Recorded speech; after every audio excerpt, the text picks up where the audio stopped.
potencial de hidrogeniones. No te he dicho qué es el pH. El potencial de hidrogeniones.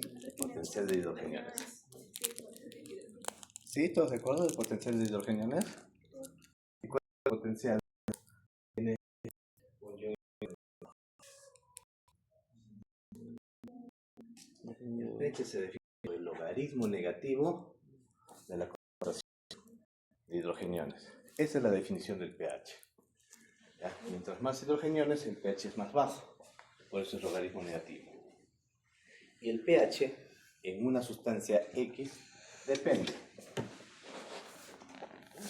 del componente ácido y el componente alcalí de una sustancia más el pK de dicha sustancia, ¿no? Y ahí nos vamos a la famosa ecuación de Henderson y Hasselbalch, ¿no?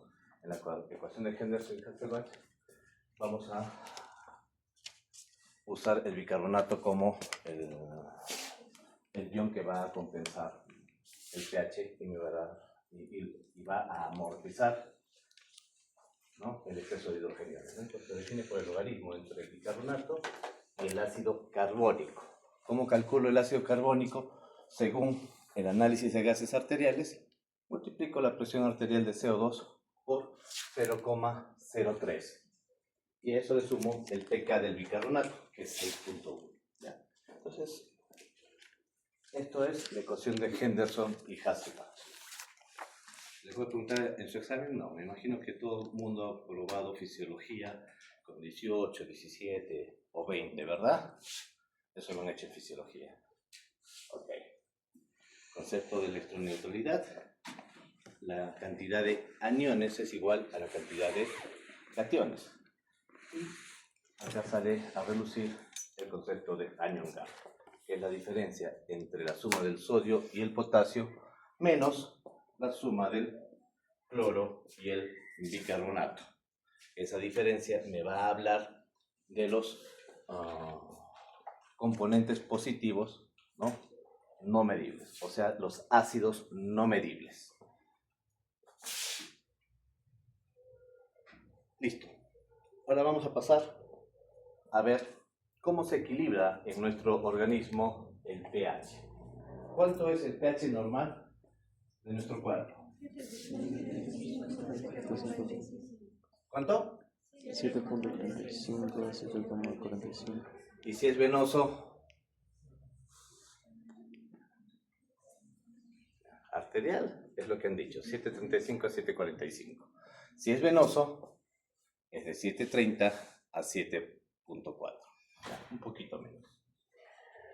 Para yo equilibrar mi equilibrio, valga la redundancia, ácido-base, voy a usar los sistemas tampón o los amortiguadores. Y acá les pongo una lista de algunos ácidos, que pueden ser ácidos fuertes o ácidos débiles, que en nuestro cuerpo ayudan a neutralizar el exceso de hidrogeniones, ¿no? No los vamos a mencionar, léanlos. Les voy a preguntar eso en el examen, si sale sorteada la pregunta, sí. ¿Cuál es el principal ion tampón en nuestro organismo? Muy bien, ¿por qué es el bicarbonato?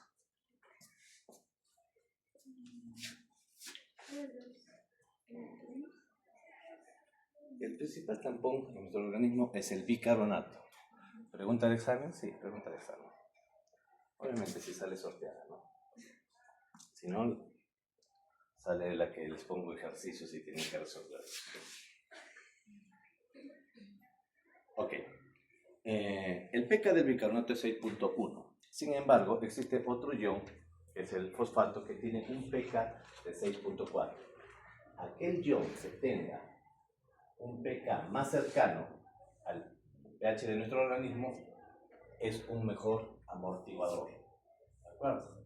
Sin embargo, el bicarbonato es el más importante porque es el más abundante en nuestro cuerpo.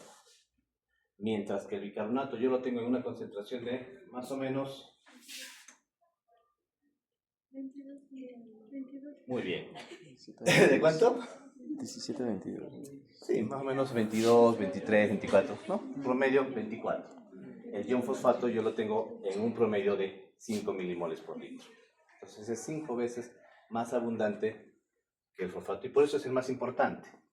A pesar que el bicarbonato tiene un pK más cercano a nuestro organismo. Tengo el tampón fosfato, de 6.8 pK, ¿no? También sirve la hemoglobina como un amortiguador para el exceso de hidrogeniones, al igual que las proteínas, también son un buffer, ¿ya? Acá les pongo lo que les pregunté al principio, ¿no? pH se define por el logaritmo negativo de la cantidad de hidrogeniones de un medio, en este caso nuestro cuerpo. Vamos a recordar un poquito de fisiología. En fisiología hay una enzima que se llama anhidrasa carbónica que está en la membrana de varios tipos de células. Una de ellos es la membrana del túbulo contorneado proximal, en las membranas del eritrocito, en la membrana del endotelio de los capilares pulmonares, ¿ya? Donde está, ¿no?, la membrana alveolo-capilar, ¿no?, hay en el intestino, etc.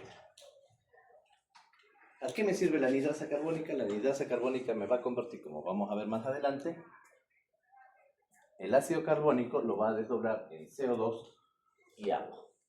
¿De acuerdo? Eso es lo que hace el ácido carbónico para ambos lados. Y convierte el CO2 más agua en ácido carbónico, el ácido carbónico en CO2 más agua. De ida y vuelta. Se ajusten de software o alguien me ha movido la diapositiva. En realidad venía primero el sistema renal, pero aquí está el sistema pulmonar primero. Bien.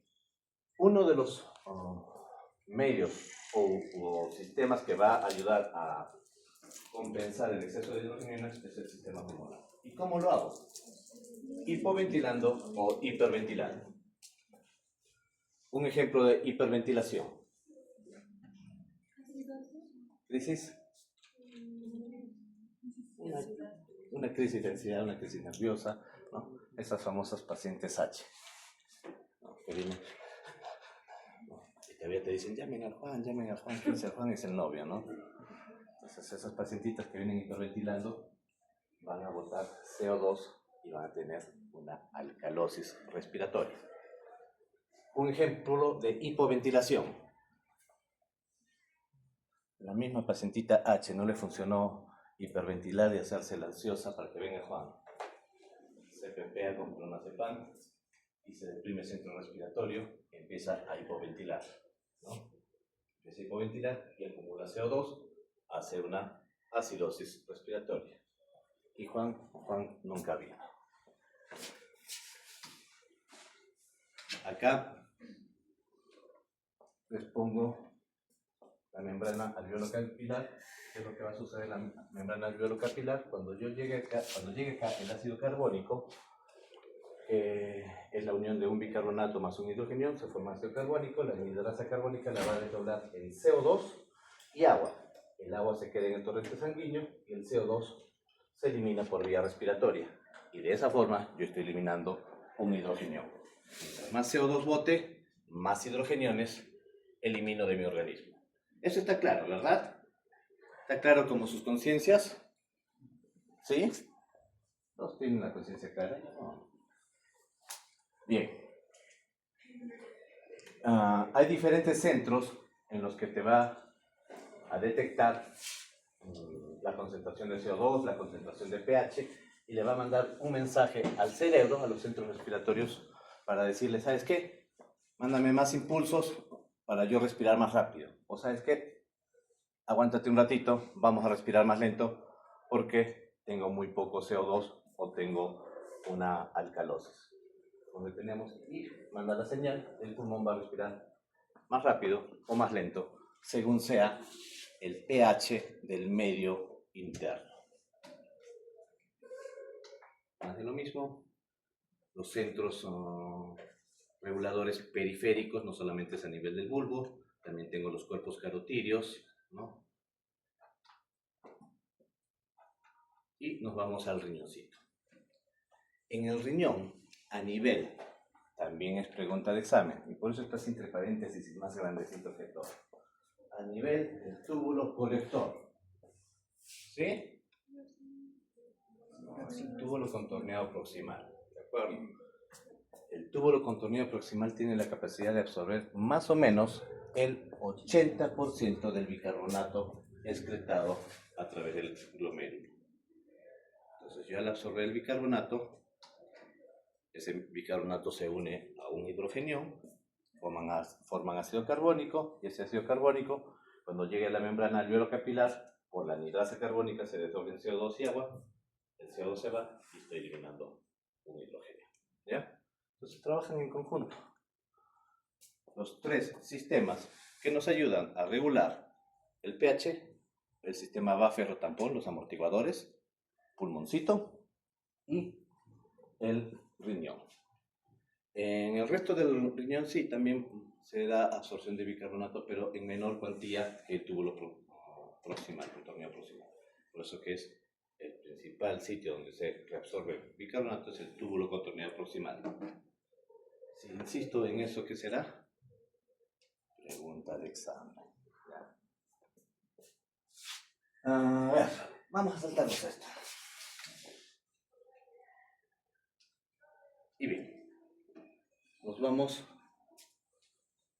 al gráfico de una célula del túbulo contorneado proximal. Lado capilar, la luz del túbulo contorneado. Entonces, me llega a nivel de la luz bicarbonato e hidrogeniones, ¿sí? Acá tengo el ácido carbónico que se va a desdoblar en un hidrogenión y un bicarbonato. El bicarbonato se reabsorbe, ¿sí? Acuérdense de eso. Ácido carbónico lo desdoblo en bicarbonato e hidrogenión. El bicarbonato lo reabsorbe en la célula del túbulo contorneado proximal y a través de una bomba contratransportadora absorbo sodio y boto un hidrogenión. Este hidrogenión se vuelve a convertir en ácido carbónico y a través de la anidrasa carbónica se convierte en agua y CO2, que van a pasar por gradientes de presión, ¿sí? O por gradientes de concentración hacia la célula. Y me hace todo el ciclo. Y en ese sentido, cada vez que me llegue un bicarbonato, lo reabsorbo y boto el hidrogenio. Me llega otro bicarbonato, lo reabsorbo y boto un hidrogenio. Y estoy regulando mi medio interno. ¿Ya? Ahora, ¿qué pasa con este hidrogenio que no se une al bicarbonato? Va a formar ácido carbónico. Se puede unir al fosfato o al amoníaco para eliminar ácido fosfórico o amonio por la orina. ¿De acuerdo? Entonces, así de simple es como el túbulo contorneado proximal maneja mi medio interno. A ver, vamos a los tiempos, porque tenemos hasta las 2:30, ¿no? Para hacer 5 temas. Listo. Vamos a la carnecita del asunto, que es cómo leo o cómo interpreto mis análisis de gases arteriales o gases venosos. ¿De acuerdo? Pueden ser gases venosos que me sirven para interpretar mi medio interno, sí. Me bastan con que sean venosos, no tienen que ser necesariamente arteriales. Yo tomo gases arteriales cuando quiero ver el oxígeno propiamente dicho. ¿Ya?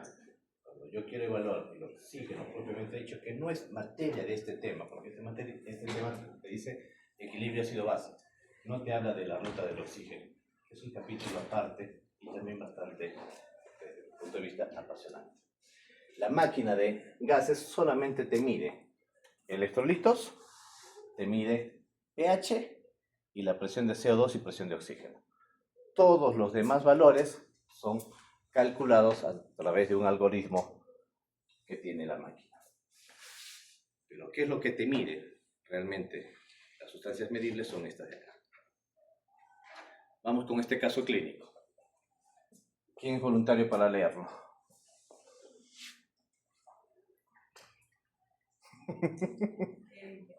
En voz fuerte, con voz fuerte para que te escuchen los que no han venido también. Varón de 12 años llega a emergencia, mal estado general, policnéico y diaporeto. Antecedentes de diabetes mellitus 1.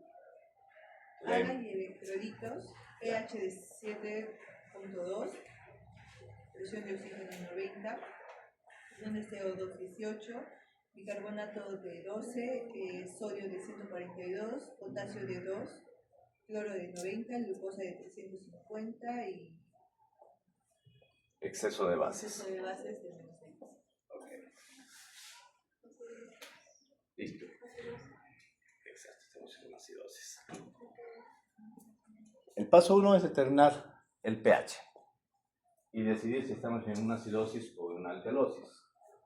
Ojo, para temas teóricos lo dividen como acidemia o alcalemia cuando el pH está alterado y acidosis o alcalosis cuando el pH está normal pero existe el trastorno. Por ejemplo, yo puedo tener un pacientito con un pH de 7.4, es normal, ¿verdad? Yo tengo un CO2 de 60, que está elevado. ¿Qué será? Una acidosis respiratoria con pH normal compensada. ¿Ya? Será una acidosis respiratoria compensada porque tiene el pH normal. El mismo pacientito, tengo con un pH como el ejemplo 7.2 y un CO2 en 60. ¿Qué será? Okay. Será una acidemia respiratoria, o sea, una acidosis no compensada. Para efectos prácticos vamos a basarnos solamente en acidosis y alcalosis, pero en la teoría te dice que cuando el pH está alterado lo denominamos acidemia y alcalemia. ¿Ya? Bien. En nuestro caso estamos frente a una acidemia. Perfecto. Paso 1 completado. Ponle apellido. Sé que esto es una acidemia. ¿Es metabólica o respiratoria? ¿Qué es lo siguiente que voy a ver? El CO2 y el bicarbonato.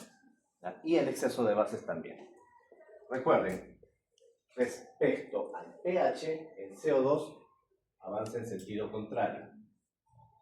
En cambio, el bicarbonato y el exceso de bases avanza en el mismo sentido que el pH.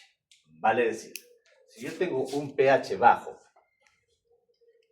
y tengo un bicarbonato que también está bajo, CO2, olvídense, digamos que está normal, esta es una acidosis o acidemia metabólica. Por el contrario, tengo un pH bajo y tengo un bicarbonato normal, pero el CO2, ponte el CO2, aquí está, el CO2 está aumentado, ¿no? pH bajo, CO2 aumentado y el bicarbonato está normal, será una acidosis respiratoria. Lo mismo sucede en el caso de la alcalosis, ¿no? Si yo tengo un pH elevado y mi bicarbonato también está elevado, alcalosis metabólica. ¿Ven? Bicarbonato en el mismo sentido. El CO2 no, en sentido contrario. pH elevado, CO2 disminuido, alcalosis respiratoria. ¿Y qué pasa cuando ambos componentes están alterados? Tengo dos opciones. Puede ser un trastorno mixto o un trastorno compensatorio. Porque al CO2 lo compenso con el bicarbonato y al bicarbonato lo compenso con el CO2. Entonces, con esto le ponemos el apellido para saber si es una acidosis metabólica o respiratoria. Para saber si esto es metabólico o respiratorio, vamos a irnos a un dato un poquito más fino. Las 3 reglas de oro del bicarbonato. La primera te dice que por cada 10 milímetros de mercurio, perdón, estoy bien. Por cada 10 milímetros de mercurio que varía el CO2, el pH va inversamente proporcional, claro, porque si uno subía, el otro bajaba, ¿verdad? En 0,08 varía el pH. Hagamos un ejemplo. El ejemplo de nuestro pacientito. Ya. Bien. Para el CO2 que tiene un CO2 de 18. Vamos a ponerlo como promedio CO2 40, ¿no? Porque iba de 35 a 45, el promedio es 40. De 40 a 18, ¿cuánto ha variado? ¿Cuánto ha bajado? 22. Entonces hacemos una regla de 3 simples. Por 10 milímetros de mercurio varía 0,08. ¿Sí? Por 22, ¿cuánto varía? Pongan X.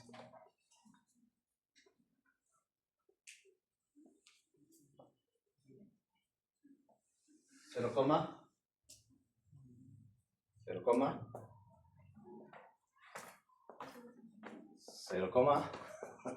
0, voy a decir la regla.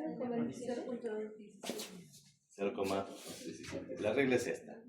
Por cada 10 que varía el CO2, el pH varía en forma inversa en 0,08. Les ha salido 0,17, ¿no?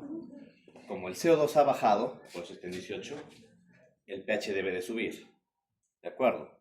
0,17 para este caso.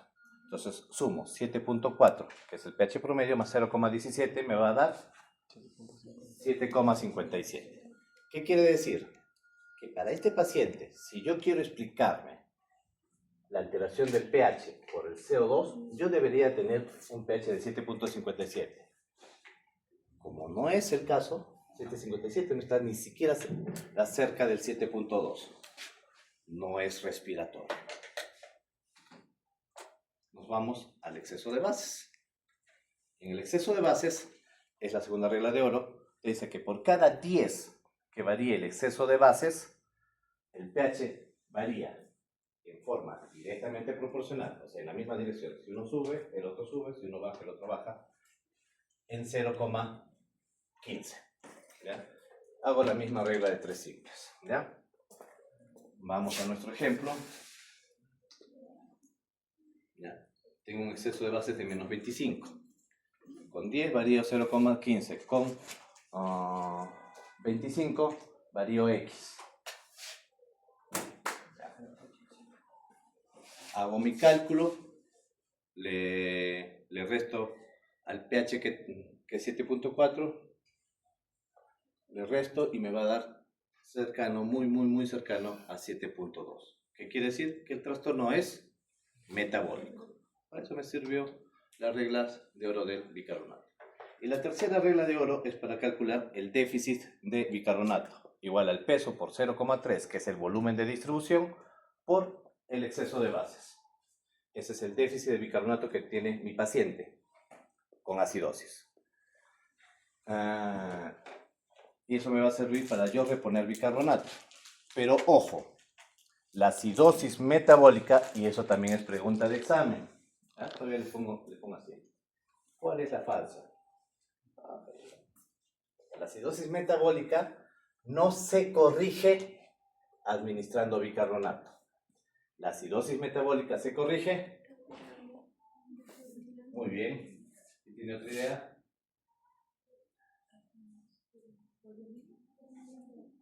La acidosis metabólica se corrige corrigiendo la causa. ¿Ya?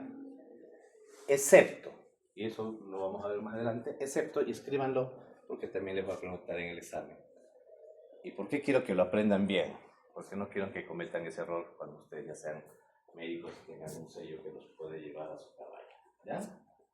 Y más allá de que los lleve a su caballa, cada uno de nosotros, chicos, escúchenme bien, cada uno de nosotros, más allá de la responsabilidad médico-legal que tengamos, tenemos una responsabilidad moral por sobre todo lo demás.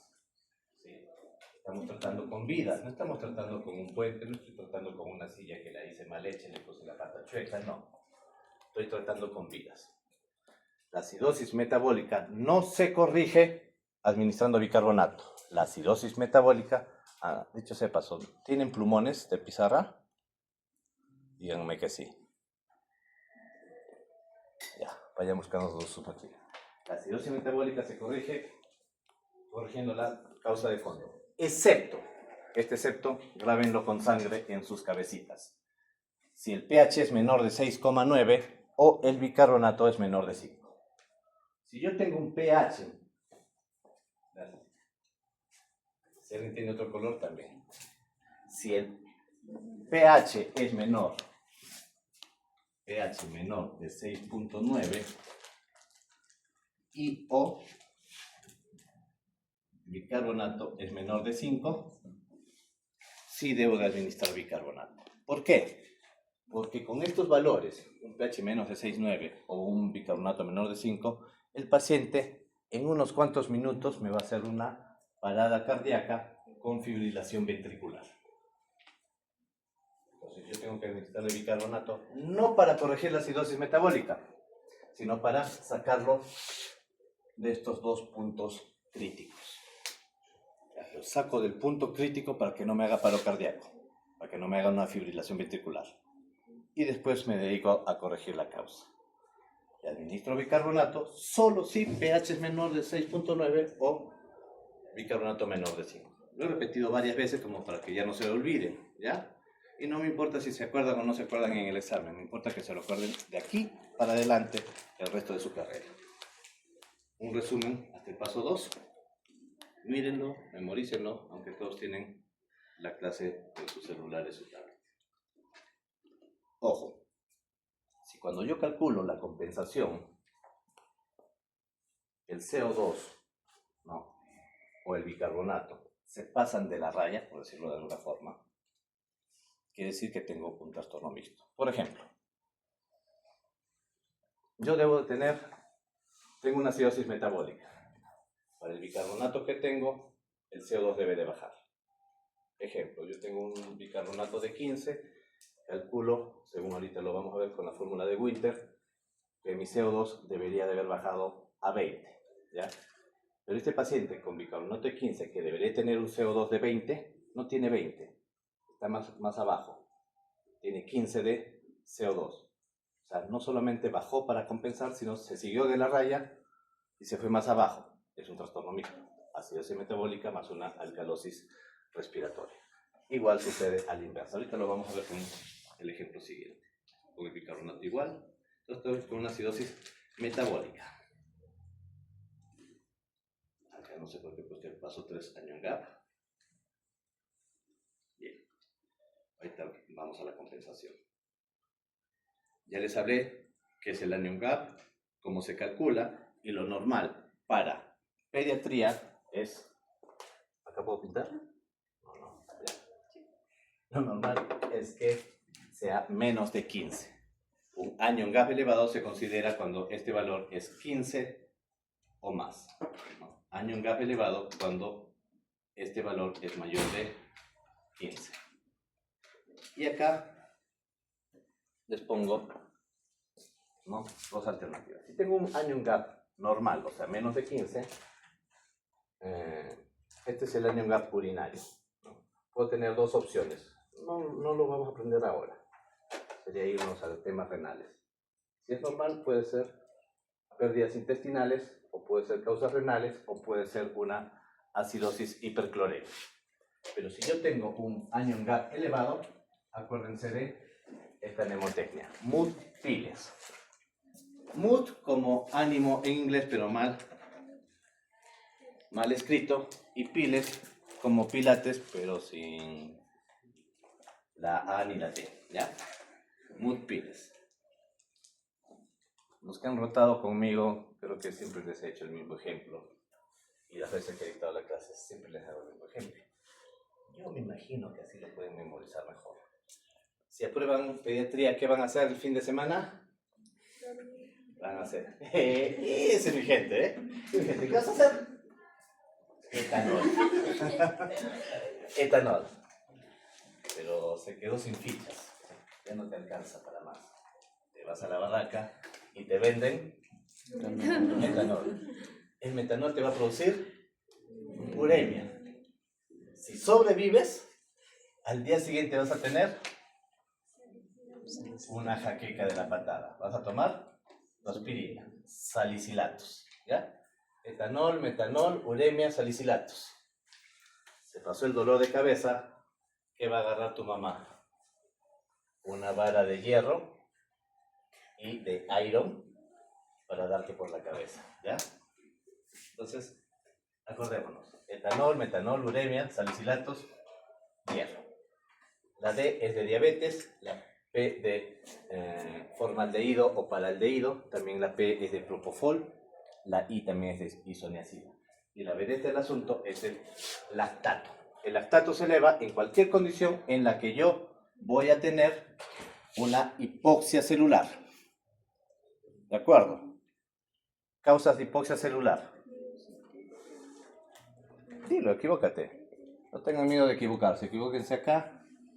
Hasta equivóquense en el examen, pero no se equivoquen cuando sean médicos. Un shock.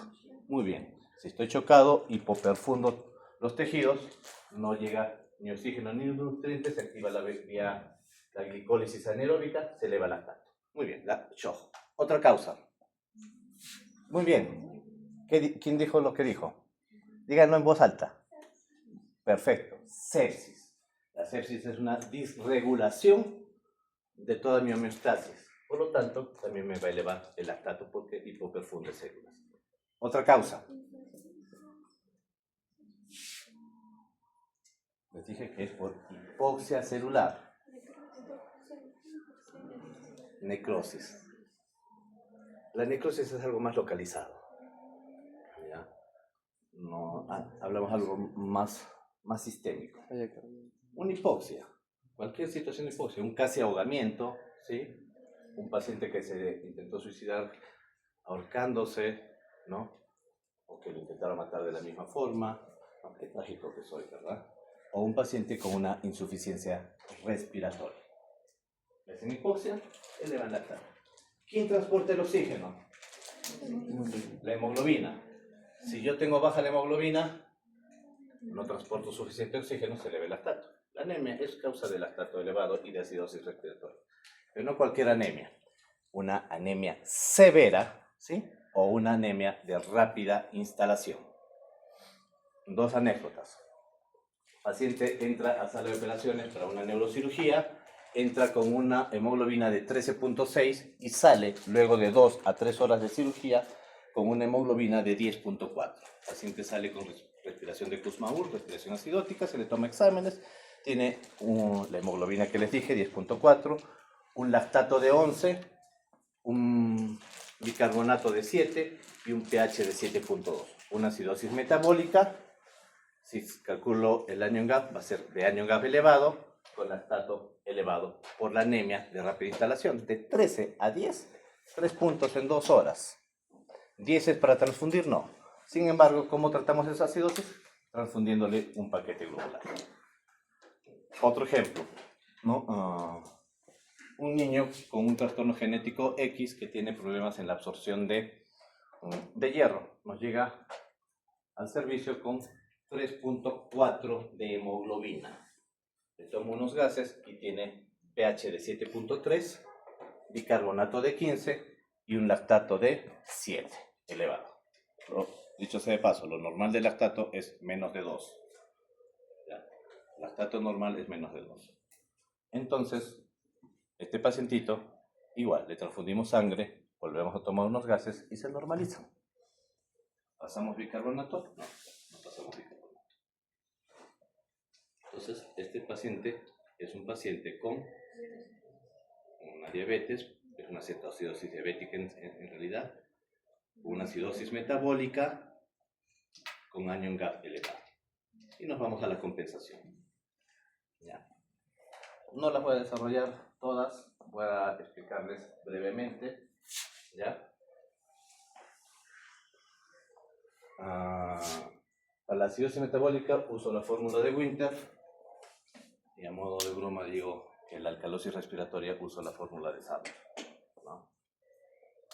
Winter invierno, Saber verano. Bueno, no existe Saber. La fórmula de Winter expresada por 1.5. Para que se acuerden, ¿cuál es la edad favorita en una niña que está en el colegio, en la secundaria? ¿Los qué? Los 15. 1.5, ¿ya? 15. Por bicarbonato más 8. Ese valor más menos 2. ¿Cómo me aprendo el de la alcalosis? Es más, les voy a poner un ejercicio al respecto y ustedes me van a calcular la compensación. ¿Ya? El CO2 esperado es igual al bicarbonato por la mitad del de arriba. Arriba era 1.5, la mitad es 0,7. Redondeemos, ¿ya? La mitad del de arriba, 0,7. Más la edad promedio o la edad más abundante que tienen todos ustedes. ¿Qué edad tienes, hija? Otro. 21. ¿Quién más tiene 21? Levanten la mano. Hay hartitos, ¿eh? Más o menos 21. A sus 21 años, algunos de ustedes lo aprendieron. Quien lo aprendió a los 25 y a los 22 ya fue, no le sirve la mnemotecnia. Entonces, más 21, más menos 2. Acá hay un pequeño error, ¿ya? Este paréntesis va acá, este paréntesis va acá, ¿ya? Y acá tengo las fórmulas para acidosis respiratoria y alcalosis respiratoria, ¿no? Eso lo van a aprender. Delta gas nos vamos a pasar. La fórmula de los 3 pasos, veo primero el pH, luego el CO2 y luego el exceso de bases e interpreto. Y este es el resumen de la fórmula de 3 pasos. Otra manera de leer gases y electrolitos de una manera más simple. Cuando los valores son bastante claros, con estos 3 pasos es más que suficiente para que tú interpretes tus gases. Pero cuando hay valores que no encajan, ¿sí? Cuando hay valores mixtos, para eso me sirven las reglas de oro del bicarbonato que les he enseñado hace un rato, ¿ya? Nos vamos a proyectar lo aprendido a lo clínico. Causas de acidosis metabólica, toda la lista de Mudd-Piles, ¿no? En uremia puede tener una insuficiencia renal, una insuficiencia láctica, la nutrición parenteral también es causa de acidosis metabólica, cuando no calculo bien. Para comentarles, en la nutrición parenteral, el buffer que yo uso es el buffer acetato, ¿no? Del ácido acético. Cuando les presenté la lista de amortiguadores, ahí estaba el ácido acético, si es que no se dieron cuenta, ¿ya? La nutrición parenteral tiene ácido acético, acetato, ¿no? Intoxicación por salicilatos, ¿no? Etcétera, etcétera, etcétera. Cuando es de año gas normal, puede ser una acidosis hiperclorémica, que puede ser de origen digestivo, o podría ser de origen renal como una acidosis tubulorenal. Acá vamos a detenernos un ratito. Administración de cloro, ¿no? El exceso en la administración.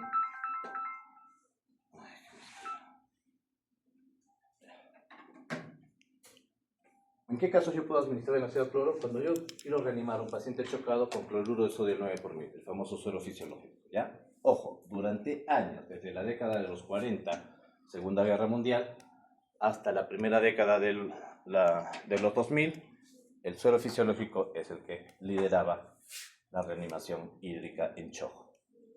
Pero se ha visto que la cantidad de cloro que tiene el suero fisiológico es demasiado alta y me puede causar una hipercloremia y una acidosis hiperclorémica. Por eso que prefiero reanimar un shock con lactato Ringer.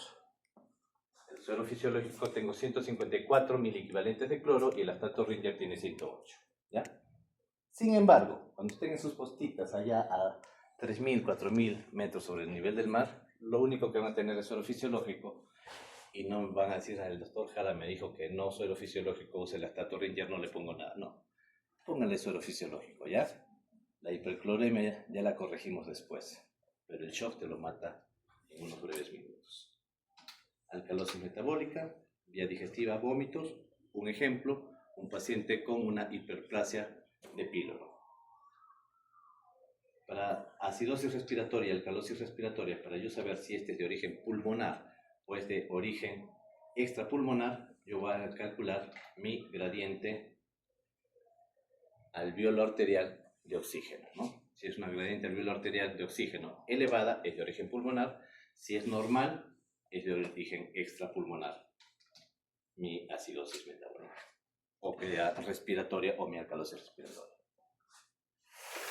¿Hasta ahí estuvo clarito? ¿Tienen con qué borrar, por favor? Ya. Esto se los explico en 5, máximo 10 minutos. ¿Tienen un lapicerito para borrar? Justo. Doctorita. ¿Le toca clases ahorita? A las 2:30, ¿no? Regáleme 5 a 6 minutitos, por favor. Muchas gracias. Que no sea usado, por favor.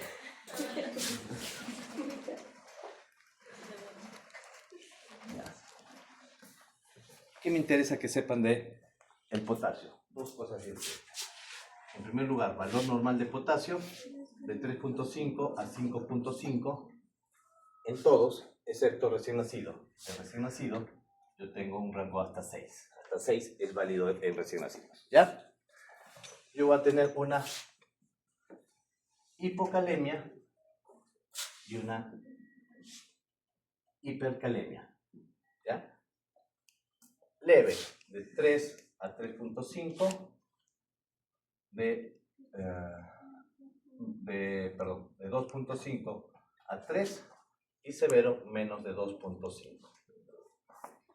Hipercalemia de 5.5 a 6, de 6 a 7 y más de 7. Leve, moderado, severo. ¿Ya?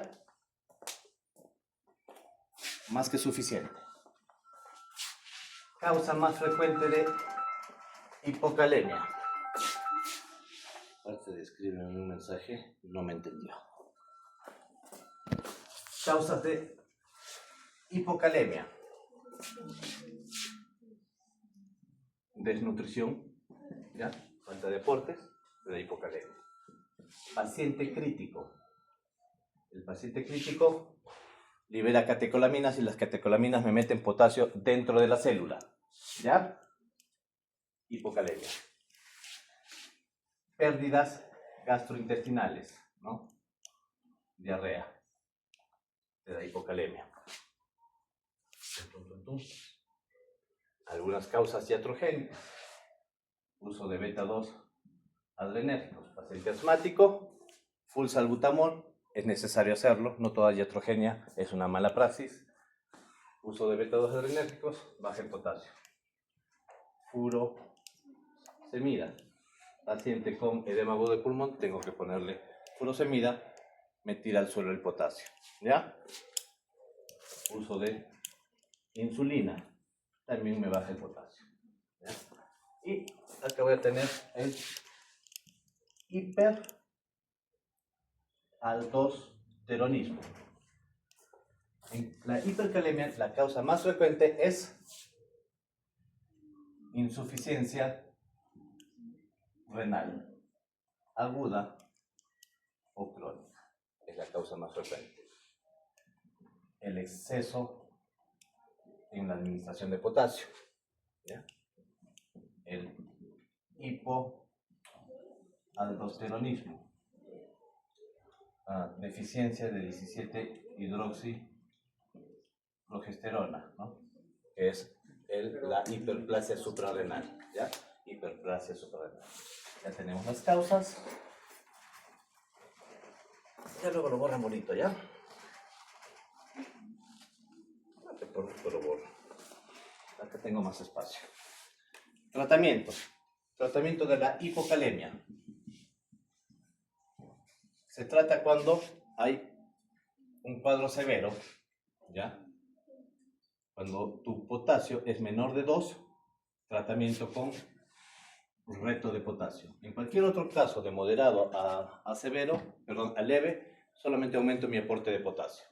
Pero aplico el reto de potasio cuando mi potasio es menos de 2 o cuando el potasio es menos de 2,5 y hay una condición que me predice que el potasio va a continuar bajando. Por ejemplo, un paciente asmático que esté recibiendo inhaladores, tengo un potasio de 2.1, no está debajo de 2.2, pero el beta-2 adrenérgico, el salbutamol, va a hacer que este siga bajando el potasio.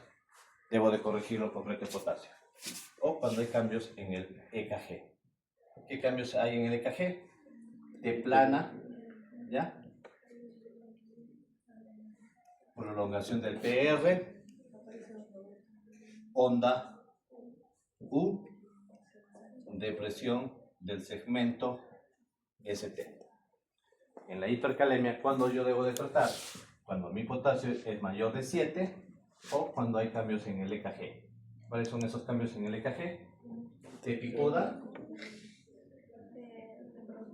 QRS ancho, bradicardia menor de 60,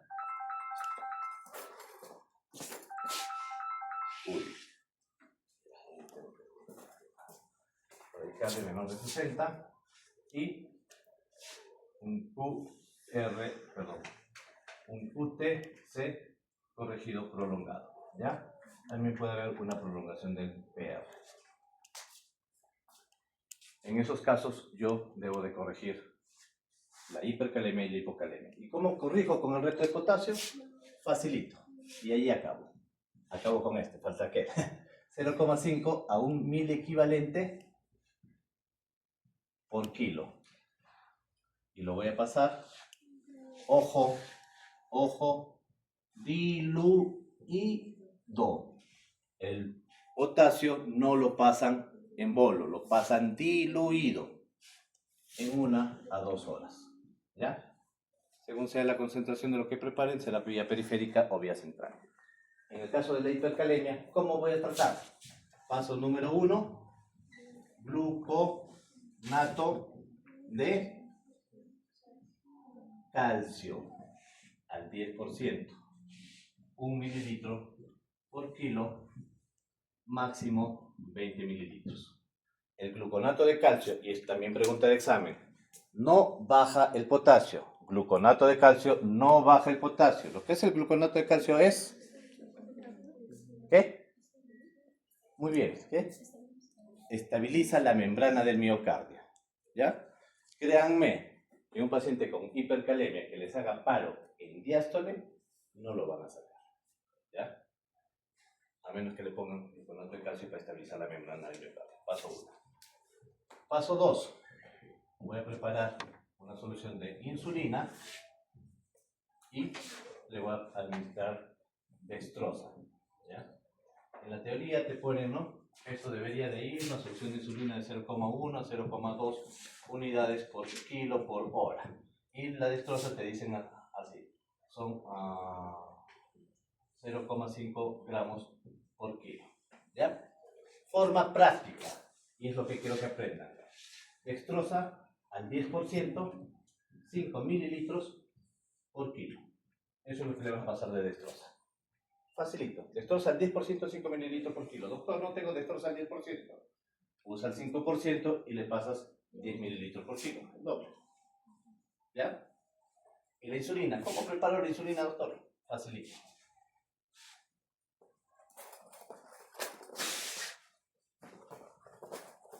Ya sabes que es de 0,1 a 0,2 unidades por kilo. Diluyo 100 unidades internacionales de insulina, que esto es más o menos 1 mililitro, y con cloruro de sodio al 0,9%, o sea, el 9 por mil suelo fisiológico, lo relleno hasta 100 mililitros. Y acá, ¿a qué velocidad le voy a pasar? Voy a pasarle en mililitros hora, peso entre 10.